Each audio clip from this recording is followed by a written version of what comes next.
Hello, I'm Susan Regan, and welcome back to Demystifying Divorce Talks. My mission with these conversations is to let you know about the other professionals in the Bay Area that I'm working with so that you can identify what you might need in terms of your separation process. So I'm Susan Regan, and I'm a seasoned family therapist and a certified mediator, and I have offices in San Francisco and Berkeley. And today I have Cindy Elwell with me from Divorce with Dignity. And I'd like you to introduce yourself, Cindy. Let people know what kind of work you're doing in the Bay. Well, thank you, Susan. I'm very excited to be here. Thank you for including me in this conversation.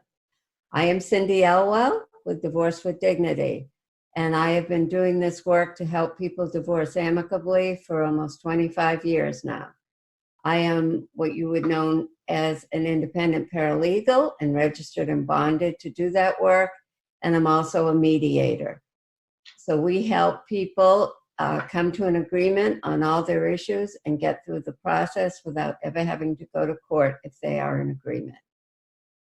Mm-hmm. And I've been working with Cindy, I would say, for about 20 years now. And the way that we've been collaborating is I end up doing some of the emotional work with folks, getting them ready to be prepared to fill out some of their paperwork and have some legal conversations with Cindy.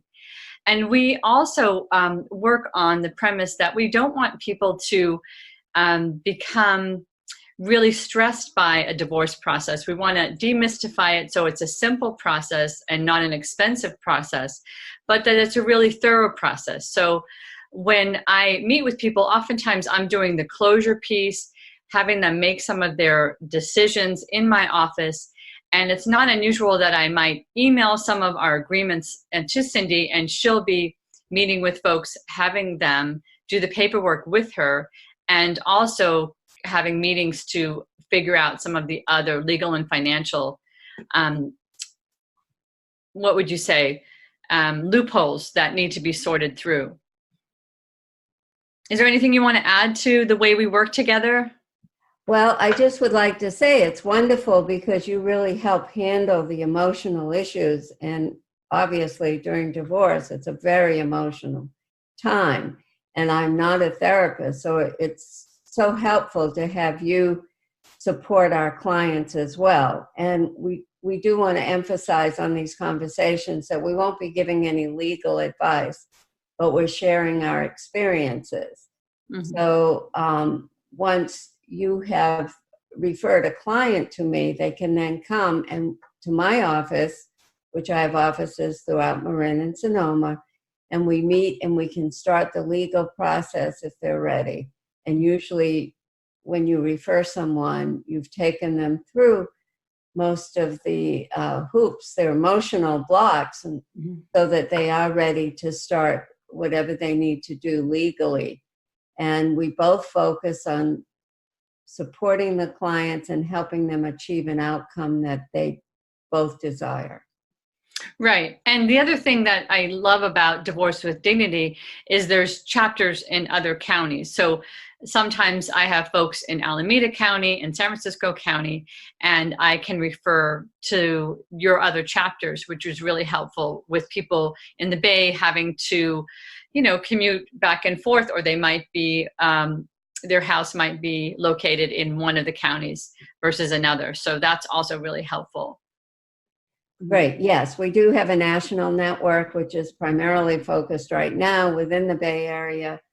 And we have an office in San Diego as well, plus Miami, and are continually expanding. So it is nice. And our main mission at Divorce with Dignity is to help people divorce amicably. Right. So I always feel like the people that come to us are really looking to get through the process in a relatively inexpensive way, get the information they need, fill out the paperwork correctly so that they feel reassured that they can focus on the emotional aspects of if they have kids, of their kids, or moving on with their life and figuring out what other decisions they need to make. Exactly. It is a time of healing, and I feel most of my clients and our referrals are middle income well-educated people who also don't want to go down the litigation path, and they will do lots of times more than they have to come to an agreement with each other in order to move on and provide their new beginnings in the transition. So what we're planning to do today is give you a few cases that we work on. These are really typical cases for us. And we want to give you some ideas about how we work with people, how I do the emotional work and how Cindy collaborates with the legal and financial work. Because it might apply to something that you're going through, and it might give you some ideas about how to move forward. So you'll see 3 links below this talk that you can click on, and we'll address each of the areas that we're discussing. And then the final link will be just a summary of how to get in touch with us in ways that you might be able to work with us in the future. So thanks again for being on the call and the talk with us. We're looking forward to giving you more information. Here's our first scenario that we were speaking about earlier in our introduction, one of the typical cases that we see. And that is that I usually get a call with someone who's either deciding to divorce or have decided to separate, and they are wanting some advice and some guidance. And so a lot of times those first meetings are coming in and talking about the closure of the relationship, why the relationship didn't work. Usually there's an initiator and a recipient, someone who's really initiating the action of separating, the other person who is either slowly getting on board or understanding the reasoning.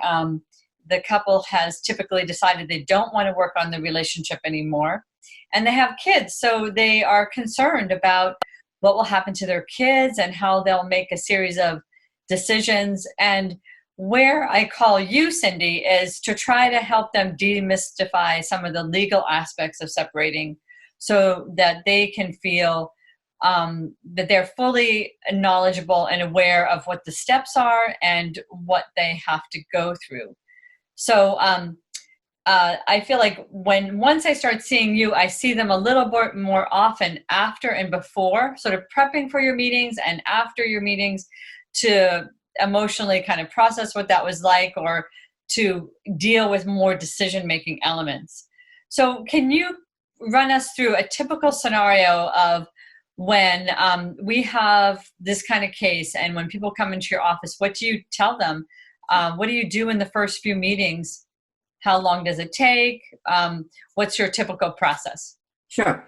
So if they come and they just want information, as many do, they want to have what I call a planning meeting. What I do is educate them on the process and then give them a lot of materials, and we go through them so they can understand the issues regarding dissolution, what's going to be involved. And we look at each issue, such as date of separation, community and separate property, and I can run the numbers for the child and spousal support, and we discuss all their issues. And I educate them on how it would work if they can come to an agreement, and they never would have to go to court, but whatever they have to agree on. And as we meet, and I can meet with both of them, which I prefer. Sometimes it's 2 separate meetings depending on the emotions of the couple, and sometimes just one party, the other just doesn't want to participate. But by understanding how the legal process works and then looking at each of their issues, it helps to use the word you use, demystify the whole process. And they know where they have to come to an agreement. Sometimes they start off and they think they're totally in agreement. And then when they look at the various factors involved in their situation, they realize, no, they're not quite in agreement on certain things. And so we work out a plan to help them come to an agreement. And sometimes, lots of times, they have to continue seeing you because of the emotions that are involved as we go along. Sometimes they have to go get their home evaluated or pension plan evaluated to see how they're going to distribute and divide those things. And totally depends on what their issues are. And they have to know, if they have children, as these couples do, what the guideline child support is. So we look at those numbers, and then we can talk about their situation, their budget, if they have one. If they don't have one, I help them prepare a budget, and the court documents actually call for that. So it's good prep work to do. Mm-hmm. And so what if they need more time before they're ready to start, then that meeting's usually an hour long, possibly an hour and a half, but not a real long meeting. Mm-hmm. If they come to me and they're ready to start the paperwork and we haven't gone through any of the issues, then the meeting's usually around 2 hours to get through everything. I see. So I usually watch people kind of go through a certain period. They start understanding their emotional reasons for wanting to separate.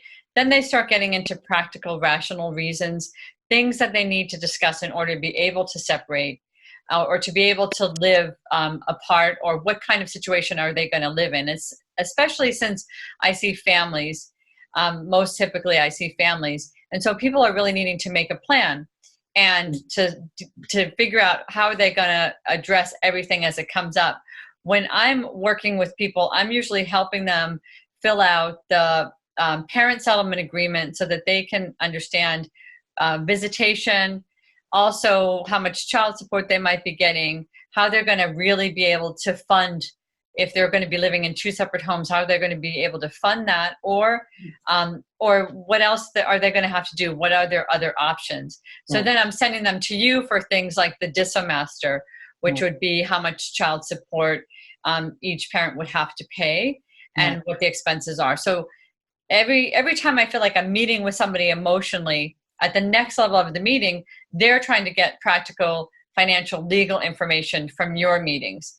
And I feel like that's kind of how we work back and forth on these subjects. And I'm not an attorney. I'm registered and bonded to do this work, and I also mediate issues. So I'm not giving them legal advice, but I give them the written information, and then we go through that to help them understand it. We have a good discussion about that, so they really feel very well educated, and they know what they need to do, either to come to an agreement or to proceed forward.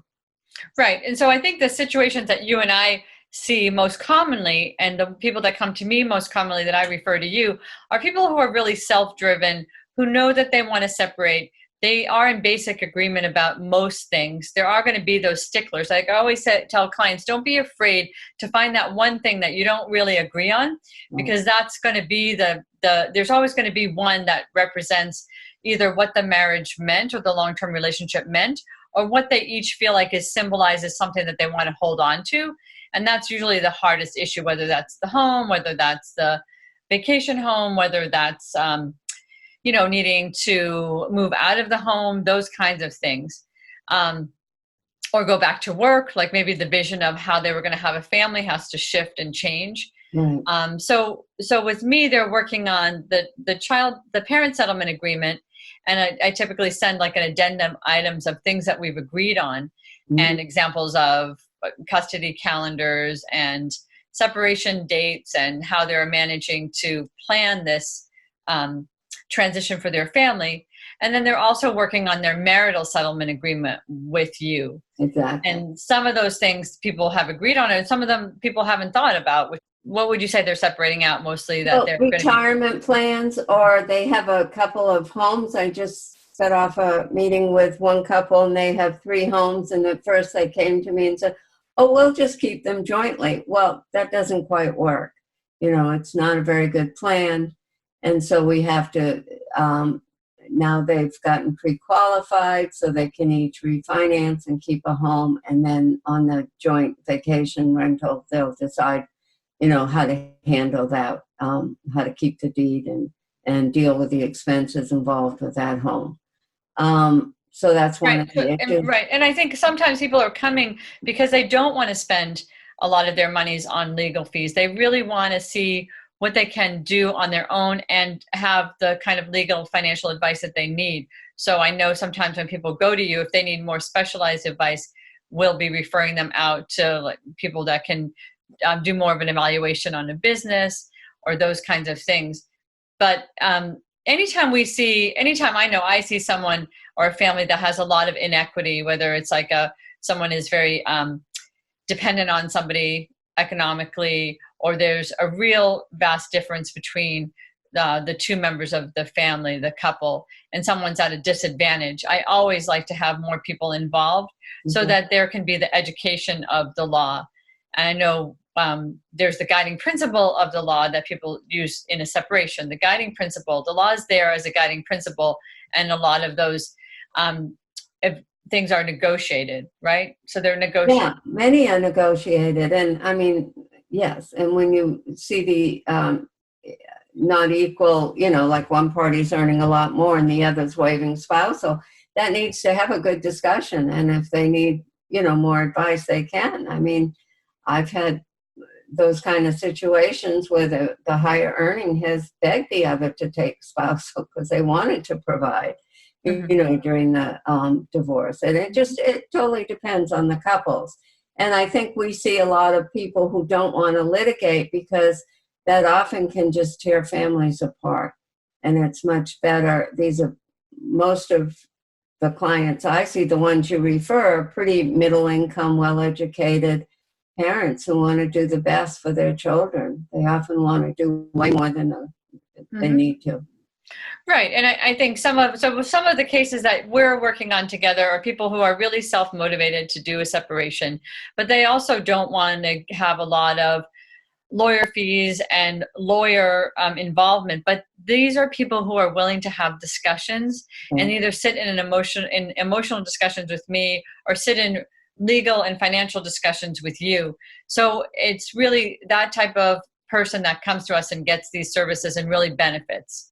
Exactly. And it's surprising how many people say they feel so much better once they understand the process and learn the information.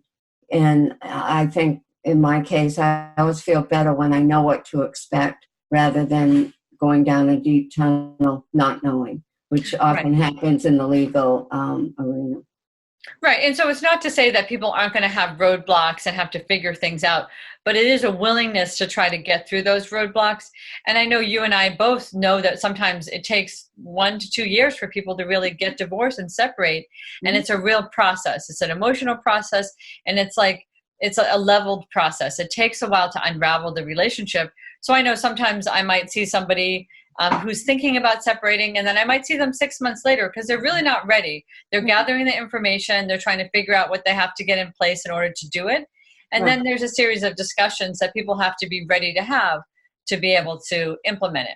Right. And they want to make sure, this is the right step, if there's any way they can save the marriage. But then once they decide, it often takes time to figure out some of the issues because it's hard to live on same income in 2 separate households.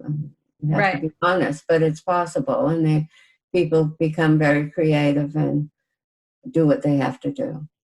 Right. So it's not only getting the legal and financial information that you need to get in order to have a healthy separation, but it's also to get emotional support during the process. Exactly. And I like to think about it like I'm creating a safe container for people to have these really hard discussions that would be really hard to have on your own because there's a lot of needing to move to the next topic.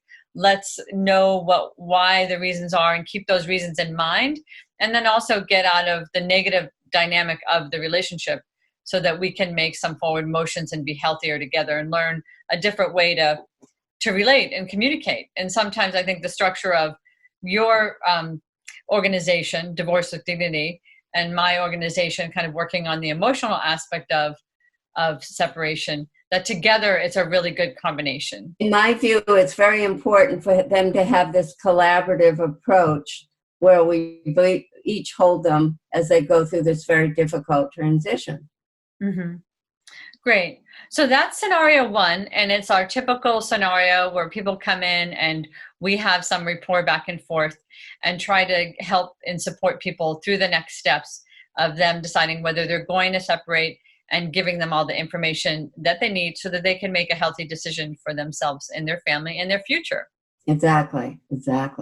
Okay. All right. Thank you for that. Thank you.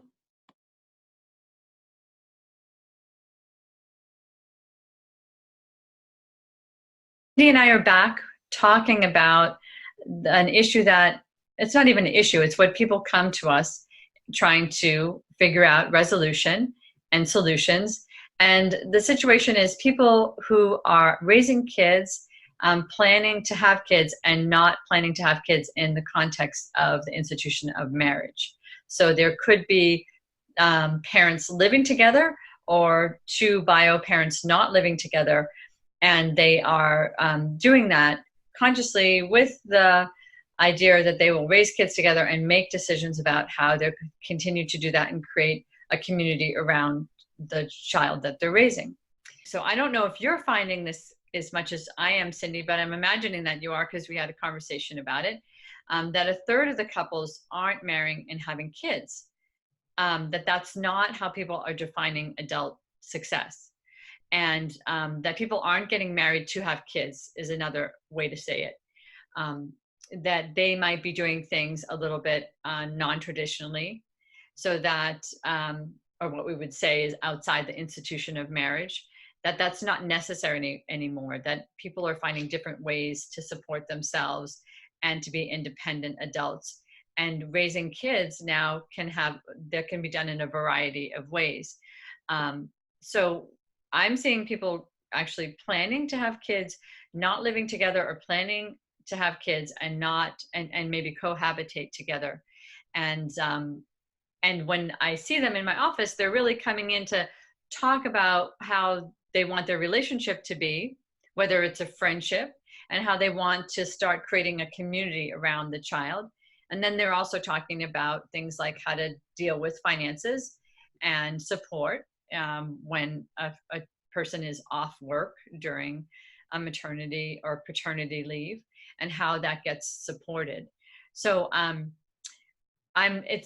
think one of the things I want to make really clear is I'm not pro marriage. I'm more pro clarity, that I really want people to be really clear about the decisions that they're making, so that kids can also get the information and structure that they need to feel safe and stable, however families are developing. So I wonder how, once I've done the emotional work, when the cases come to your office and you're doing the legal financial work, how you started out, and what are some of the main things that you try to educate people on so that they develop structure around them. Great, Susan, thanks. Well, the clarity is so important, because if they're clear about how they want to raise their children and we can get it down in writing, that avoids it can be awful litigation that could go into this. So the goal is to help them come up, you help them come up with their parenting agreement. And then my job is to help make sure that the child is protected and that they've done what they need to do to ensure the child's, financial well-being, and work together to make their decisions. And so the most important thing is that each parent is at the hospital, it's called the Voluntary Declaration of Paternity. So it's important that the birth mother will always be on that form, but that the birth father signs that form. And then it's assumed, and under the word paternity is a legal term, but it actually, the court interprets it as fatherhood, even though it doesn't necessarily. In these days, it's the other parent. So that the father or the other parent is on that voluntary declaration. Whoever the other parent is. That sets up the first step towards legally protecting that child, so that both parents are viewed as the parents, and the child is going to be financially taken care of by both parents and can, inherit from both parents should anything happen, and so forth. But that's the first step. And if that's not done, it can always be done after the fact, and then they can file it with the state. But if it's not done at all, and then disagreements come up later, after the child is born, it evolves into what's called a paternity action within the court system of the county where they live. And so you want to avoid that if possible, and it's pretty easy. The hospital is going to ask the parents right there to sign that form. So that's the first step. And then if they want to come to me after they've worked with you, we can draw up agreements, but they're really binding it's like a contract binding between the two parents. And it doesn't get filed with the court unless there's actually a court order of paternity that is initiated. And so they want to make sure that if things change and they separate down the road, that they look at all this. And if they want something to be enforced by the court, like you don't want, and this wouldn't happen with most of our parents, but it could, one parent taking off with a child to another state or another country or something without the other parent's permission. Right. But we can do these agreements. They're between the two parties. I can run the disamaster based on their incomes. They can decide whatever they need for the child support. It's non-enforceable unless it's filed through the court. But it's between the parties, and it's an agreement. It's a contract. Right. They have a lot going on when they're having this baby. So as you mentioned, they don't think about this or want to approach it right now, but it's always easier to get agreement in the beginning. And then as years go on, if the relationship breaks down, it becomes much harder. So it's really important to try to work on these agreements now. And I like what you said about revisiting them every year. Children's needs change all the time. Right. Our needs do too. And so it's really important to keep these plans flexible. Right. Also, And that's the whole idea about the parenting plan too, is like the courts only want to see the parenting plan one time, and everything else can be a written adjustment. So you have a historical document that every time something's changed, it's written somewhere and it reflects the change. But the initial parenting plan is the spirit that you're going in at the beginning with how you're going to be supporting each other to raise this child and how you're going to be supporting the child. And that's the spirit of how this is going to happen. And to do that right at the beginning and remind yourselves from time to time, like, this was the spirit we got into this with. Right. Of course, we're giving you one scenario. So this is not the only scenario that exists, but this is one of the scenarios that I really want people to get the information that they need from the beginning to make sure that they also have the clarity that they need to move forward with this important decision. Exactly. As our culture is changing, as you mentioned, and I think these agreements are so important, and they're not thought of because before it was more traditional marriage, but now we're coming with new ideas, and we want to, I think the agreements are really vital to raising these children successfully. Mm-hmm. Yeah. So I hope that if you were listening to this part of the talk, and if it's relevant to you, that you got a few tips of how to proceed and different things that you might want to think about if this is a situation that you're in, or if you know someone that's in this situation. And feel free again to email us if you have any questions. So we have another scenario that we want to introduce to you, and this is for couples who are in their 60s and 70s who are thinking about separating but are afraid because of many aspects of insecurity that they're feeling about their age and their future and their financial situation. So in my practice, I oftentimes see people who have been in chronically unhappy situations with their spouses. And there's been a lot of conflict, and the conflict has been unresolved. Sometimes there's someone that has a mental health issue or an addiction issue, and people feel like after 30 or 40 years that it's really hard to get out of that kind of relationship, that there's such a dependency in emotionally and also financially. and physically and logistically, that it's impossible to figure out a solution. So I see people, and I have people come into my practice saying, what can we do? It feels sometimes when I'm working with these folks that it's too hard to sit and go from the very beginning to try to reconstruct the emotional relationship to be healthier. And so oftentimes I find myself strategizing with each couple of how to have a more independent, healthier life, where they might start really teasing out their dependency on the person and their stuckness in the unhappiness of the relationship. So that's one angle that I work on with folks. But I know there's a lot of fear that comes up. And so I often send them to a paralegal or a mediator or a lawyer to work on what are their other options if they feel like physically they can't stay in the same space with the person, that it's really unhealthy, and maybe even something that is making them feel unsafe. So I wondered if you could address how you would work with someone in this situation. Sure. So it's very difficult, as you mentioned. They come in and we have to decide, what the main issue is. How unsafe is it? Because that's usually what's going to trigger either a divorce or a legal separation. Now, oftentimes, it could be about money. A lot of times people at this stage in life, they want to retire and they have different spending habits. And one is spends a lot and the other saves a lot, and they just totally different, and they're afraid that their retirement's going to go down the drain.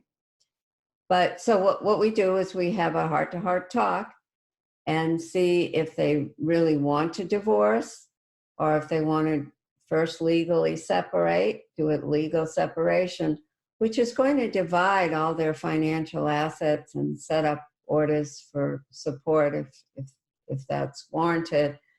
But sometimes in a legal separation, one party can keep the other party's benefits, health insurance and benefits through their company or their retirement plan. So they have to actually check with the plan to see if that's the case, because in some instances there will be pre-existing conditions or they just have a great insurance plan and they can't leave it for anything. So if they decide that they definitely have to divorce or legally separate, we'll proceed with the legal process. Other options are to do what's called a postnuptial agreement, which is when an agreement that you are living together. I mean, you're still married. You don't have to live together, and it can change the community property definition of income, and thus, and this is not legal advice, but each party could keep their own incomes. They can separate, their debts, their assets if they choose to. They can own some jointly. They can decide what they want to do about everything. And we also put in some clauses if they should ever proceed to a dissolution, that the clauses in the postnuptial agreement will stand. And they can also, if they decide to do that, then do a living trust. And they can designate who's going to receive which assets, as they may not, they may have changed who they want to inherit. Right. So just to talk about one thing. So the postnup seems like it's a safety plan. It's a way of kind of stopping whatever is nerve-wracking for one of the parties and feeling like they can at least have some control over their future in this way. Is that would you say that's how it is? Yes, it's definitely a safety plan. It's often used on money issues if one's a big spender and has a lot of debt and the other doesn't.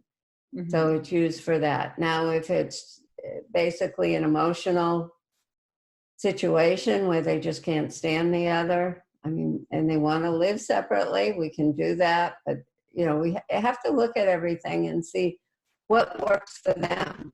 These are some very tough issues. And they have to be looked at individually and so that the parties can decide the best method.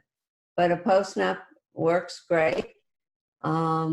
Well, I think one of the things to think about, and I think you're saying this really well, is that this is a conversation, just like coming into my office and working on the emotional relationship, or even facing that the emotional relationship has not been worked on for years, and that here the couple is at this stage and they want to figure out what to do that's going to make them comfortable, and typically there's one person that's really the more uncomfortable party, that's really pushing for something to change, and they might not be able to get as big of a change as they want.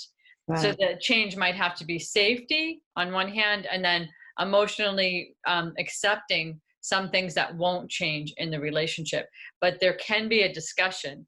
And I think the longer people wait for the discussion, the more tension builds up. And just like I always tell people in couples therapy, like when you start having these chronic patterns or problems, to seek help then. But sometimes, years go by and people don't address things. They figure out how to parallel live. And then there's a certain time where people start getting really concerned about their livelihood or their future.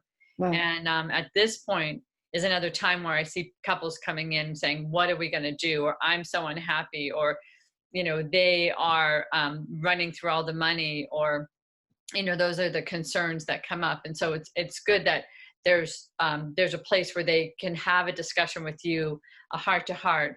Where is another place that we can go? Right. Yes, we provide a very safe place so they can talk about the whole, anything. And it often, too, once the children leave the home, then the parties are looking, they realize they don't have that much in common anymore. Right. And that's a real typical time where it is. Folks do seek to separate. They've kind of done their job of raising their kids together and hung in there and kept their commitment to that phase of life. And now it might be time for a change. Yes, there's all different sorts of issues. I've had clients too where one party has Alzheimer's or something like that. And we have to look at their individual circumstances, and I might refer them out to an elder law attorney to help with that. That is an issue that's come up quite a bit, to see whether divorce is best or if there are other ways to manage that. It's a very sad issue, but it has to be addressed because it can be very expensive, the care. It is very expensive. Well, I'm glad that at least there's a place where they can go and even get some advice about what to do next. Yes. And also couples can sit with me and talk about emotionally what they feel like they need to strategize to do this next chapter. So I hope that people heard some things in this case study and the ways that we work with this that would be helpful to either apply to your own situation or pass on to somebody who is having a similar scenario go on for them. So thanks again for listening. So Cindy, I'm so glad that we're continuing to collaborate after all these years. It's just a relief to me whenever I have a case and I feel like I know exactly where to send it and that person will be well taken care of by your service, Divorce with Dignity. So in ending, I wanted each of us to take a little bit of time to talk with folks about how they can reach us and things that we might have going on that could be interesting. Sure. So why don't you start? Okay, well, thank you, Susan, for including me. I love that we can collaborate with our clients because I so believe that our clients need to be held during these difficult processes.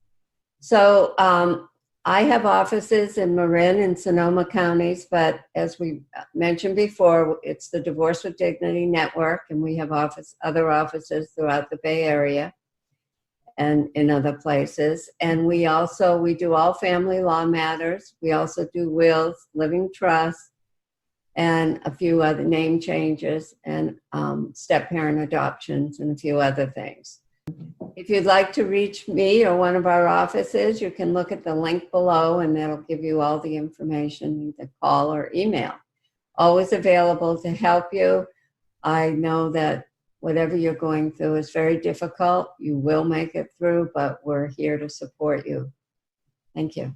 Thanks so much for joining the call. I hope you got some helpful information. If you would like to reach out to me, you can send me an email with question. You will find the link below with my email address and office addresses, as well as a way to sign up for my monthly newsletter where I record tips and other information of services that I'm offering. There'll be more talks this fall with other professionals that I work with in the Bay Area, and you'll be notified on that if you sign up for the newsletter, as well as classes that are being offered in November and 2020 regarding deciding to divorce, and co-parenting. So feel free to sign up to get more information about those as well. So thank you so much for listening. And Cindy, thank you so much for joining me. I'm just really thrilled that people get to hear more about your work. And thanks again.